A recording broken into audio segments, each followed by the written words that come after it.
السلام عليكم. كتشوف غير التصاور ديال الملايين والارباح في التجاره الالكترونيه. اليوم غنوريك الوجه الحقيقي وثلاثه ديال الحوايج غيخسروا لك فلوسك الا ما رديتيش ليهم البال.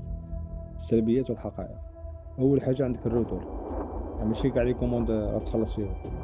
كاين المشتري اللي غيتصل به الليفرور وما غيجاوبش. السر خاصك تاكيد احترافي قبل ما تخرج السلعه. كونفيرماسيون. ثاني حاجه عندك سدان الحسابات، ادفانس. فيسبوك والتيك توك يقدروا يسدوا لك الحساب في اي لحظه. خاصك يكون عندك ديما خط طابع، ما تعوش على منصات. ثالث حاجة عندك تسير كاش فلو. الأرباح، يعني الأرباح اللي كتشوف ماشي هي اللي في جيبك. خاص تحيد منها حق السلعة، الإشهار والتوصيل.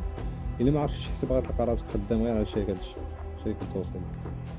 إيوا في الخاتمة، التجارة الإلكترونية فيها الفلوس، ولكن فيها سيستم خاص يتظبط مزيان.